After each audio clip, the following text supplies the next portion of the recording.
Hello, I'm Steve Weber, the host of Book Cheapskate. We're running through the top 10 free Kindle books featured today on bookcheapskate.com. Happy Sunday, everyone. It's November 23rd, 2025. Yeah. With me, as always, is my co-host and bookworm sidekick, Cassandra. Good morning, Cass. Good morning. Happy Sunday. Ready to find some amazing reads that cost absolutely nothing. That's the plan. It's Sunday, perfect for loading up the Kindle.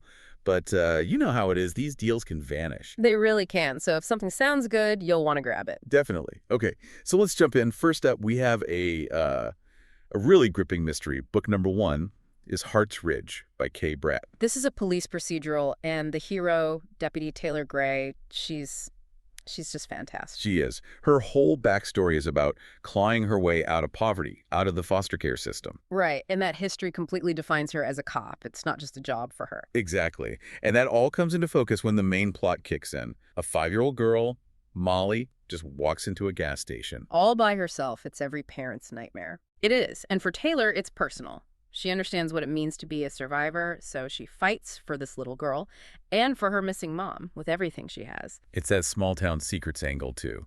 She's not just fighting a predator, she's fighting the town's silence. Great start to the list. Now, for book number 2, we are doing a complete 180. A big one. We're going from gritty procedural to a holiday rom-com. Mission, Merry Christmas by Nancy Nagel. But this isn't your typical snurry pine tree Christmas story, is it? Not at all. It's set in the Caribbean. Think palm trees instead of pine trees. Whoa. Sandy beaches. I like it. So what's the setup?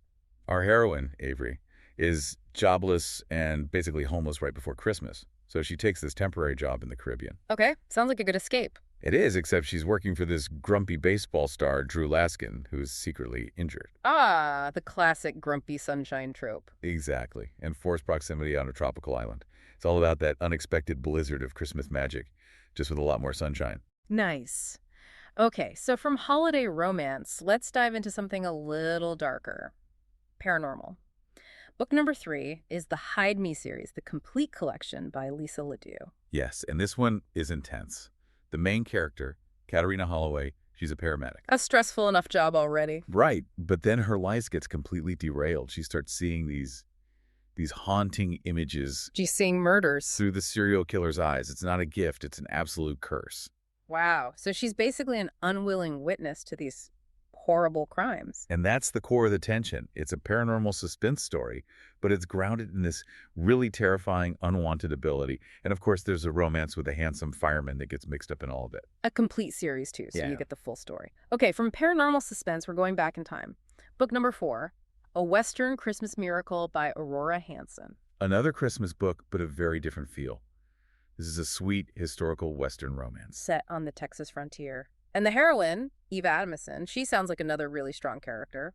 Oh, she is. She's not waiting around to be rescued. She's busy running the family farm, working at the diner, holding everything together. Her heart is, let's say, well-guarded. It has to be. Frontier life is harsh. And that's where the hero, Roger Lockett, comes in. He's a doctor who just returned from studying in Chicago. So he has to earn her trust. Completely. It's not about just sweeping her off her feet. The romance builds on mutual respect and shared work. It feels very earned. She's not a delicate flower at all. That sounds great. Now for our next book, we need to shift our tone. Book number 5 is a military memoir, and we need to treat it with a lot of respect. No humor here. Absolutely. This is French Foreign Legion Commando by Harry A. Dobson. It's a raw first-hand account of his 5 years in the Legion, an institution known for just severe discipline. It really is. Their motto is Legio Patria Nostra. The Legion is our fatherland. That tells you everything about the level of commitment. Dobson's story covers thousands of miles, 3 tours of duty in Mali, North Africa. It's an incredible look at the physical and mental tests these soldiers go through. And he was accepted into the elite GCM, the Mountain Commando Group. So this gives you a window into these intense combat operations and the bonds that form when your life depends on the person next to you.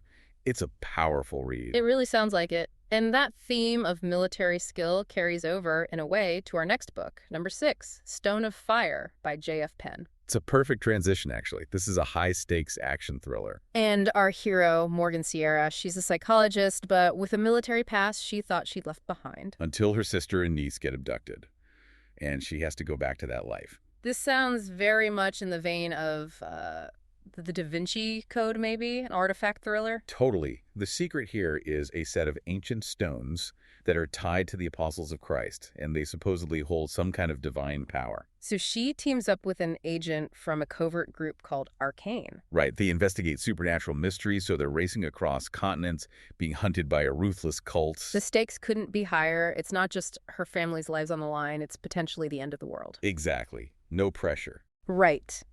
Okay, let's shift from world-ending stakes to something a little more personal, but still intense. Book number 7 is Beauty in the Details by Molly McCarthy. This is a single dad nanny romance set on Nantucket. It does come with a warning, though. It's steamy and deals with some heavy themes of loss. It does. Our hero, Jack McNally, is raising a baby boy after his best friend tragically died. He's running a beachside cafe, and his life has been turned upside down. And in walks Natalie Walker, a jet-setting artist who's kind of commitment-phobic. The perfect setup for forced proximity on a picturesque island. The chemistry is there, but the conflict is too. He needs stability more than anything. And she's built her life around leaving. It's about whether she can overcome that for him and this new family. Sounds like a really emotional one. Now for more romance, let's head to Regency, England. Book number 8 is Too Scandalous to Marry a Duke by Lucy Langton. This is pure fun for any Bridgerton fans out there. It has all the classic elements. You've got the heroine, Nicolette de Burgh, who's stuck competing with her stepsister. And you've got the hero, Eric Masters, who's the future Duke of Terrace. He's this dashing, playful, rakish heir. And his parents are forcing him to find a suitable wife. But he has zero interest in giving up his freedom. Until he meets the fiery Nicolette, of course. Instant attraction that defies all the social rule. It's that wonderful push-pull.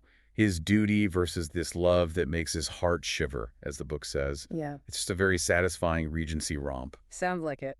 Okay, 2 left. We're going back to the supernatural for book number 9, New Moon Rising by J.R. Rain and Matthew S. Cox. This is a really clever one. It's the origin story for a popular character, Samantha Moon, but it shows her life before she became a vampire.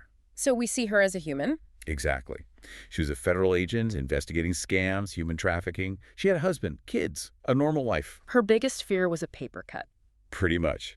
And we get to see how that normal life is just stripped away forever. She finds a mysterious business card, gets a message written in blood, and suddenly she's on the radar of something dark and hungry. Watching that transformation from, government employee to supernatural investigator sounds fascinating. It's a great way to start a series. Okay, for our final book, number 10.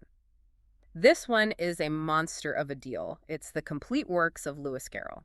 And when it says complete, it means complete. This isn't just the Alice books. No, it's everything. His novels, his poems like Jabberwocky, but also his puzzles, his essays. And, crucially, his mathematical and logical writings. That's the key, isn't it? Realizing that Lewis Carroll was Charles Dodgson, a mathematician. It changes how you see everything. It completely reframes it. The nonsense in Wonderland isn't just random. It's precise.